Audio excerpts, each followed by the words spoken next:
Everything changed in a matter of seconds. One moment, you're the offensive rookie of the year. You're the absolute, undisputed savior of a franchise, standing on the precipice of a Super Bowl. You've got the entire league in the palm of your hand. And the next, you're watching your empire crumble from the trainer's table, sidelined, helpless, wondering if the magic has permanently faded or if your body just betrayed you at the worst possible time.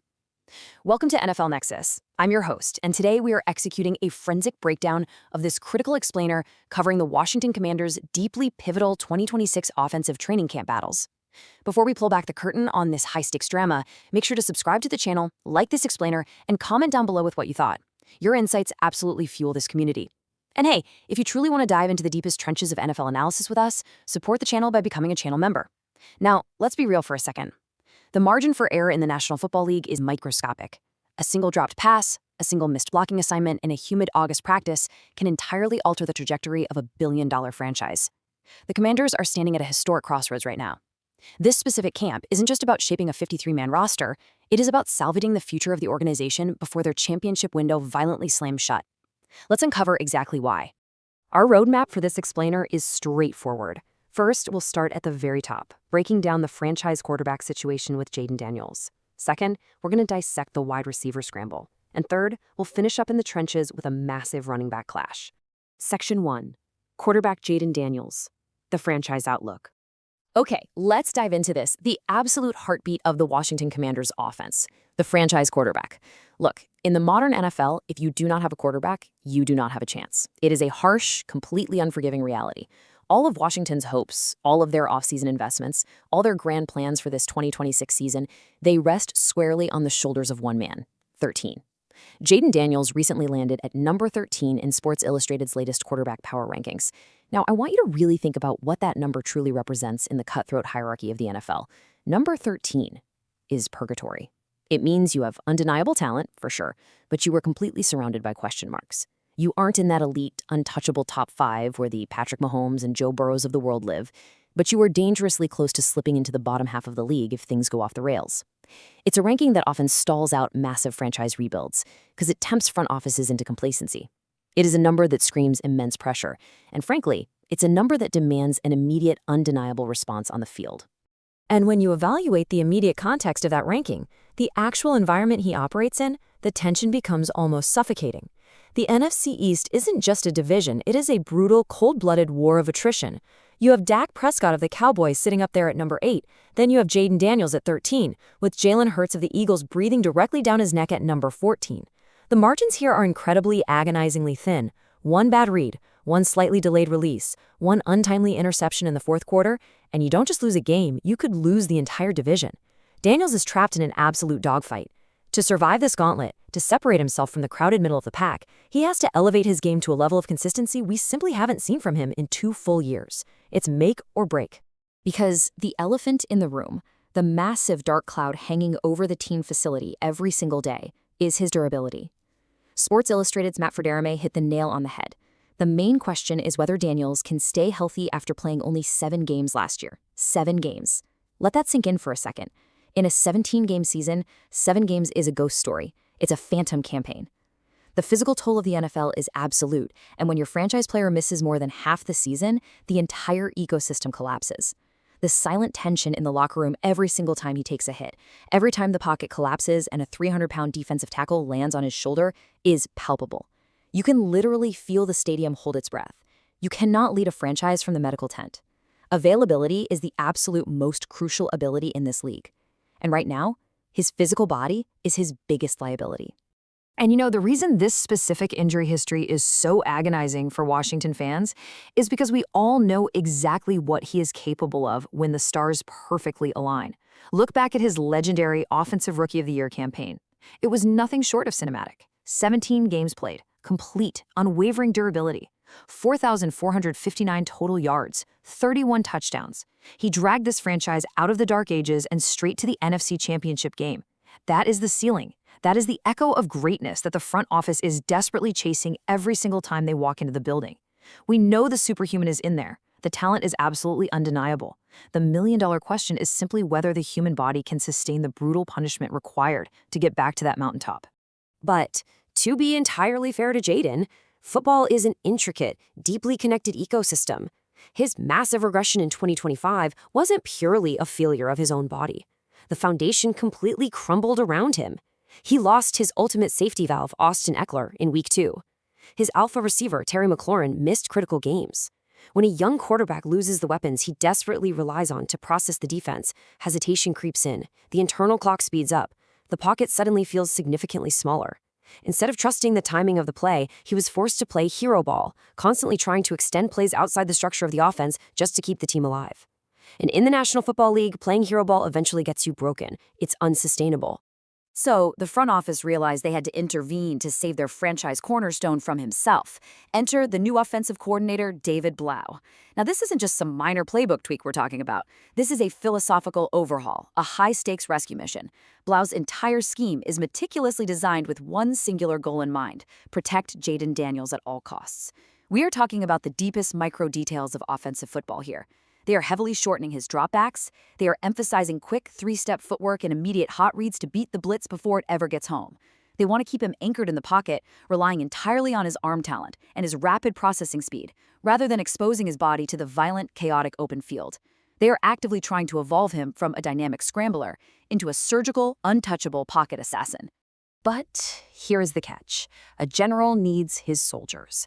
A scheme that relies heavily on quick processing and precise route running is entirely dependent on the weapons actually executing it. The ball has to go somewhere quickly, and it has to be perfectly accurate. The ultimate pivotal question looming over this entire franchise going into this camp is who will actually step up? Who is going to consistently separate from aggressive defensive backs? Who is going to fight for those contested catches when Daniels needs a bailout? Which brings us to Section 2. The wide receiver scramble, a fight for survival. Welcome to the most intense, unforgiving battle of the 2026 Commanders training camp. Make no mistake, this isn't just practice. This is a brutal fight for professional survival, where entire careers will be made and broken in the span of a few incredibly humid weeks in August. There are 10 highly competitive, fiercely driven professional athletes in this wide receiver room right now. 10 men who have trained their entire lives for this exact moment. But the brutal, cold math of the NFL 53-man roster dictates that there are only 6 spots available. Do the math. 4 men are going to get that devastating tap on the shoulder from an assistant coach. 4 men are going to be asked to bring their playbooks up to the general manager's office. 4 dreams are going to violently end. The sheer paranoia and desperation in this positional group right now is off the charts. Every single rep matters. Every single route is a job interview. And the hierarchy of this high-stakes war is deeply fractured. At the very top, you have the absolute locks. Terry McLaurin is the undisputed king of this room. He is the alpha, the undisputed WR1. Luke McCaffrey has completely solidified his iron grip on the WR2 spot. And the third-round rookie, Antonio Williams, he has the draft capital to essentially ensure his safety. They can sleep soundly at night. But just beneath them is the fringe.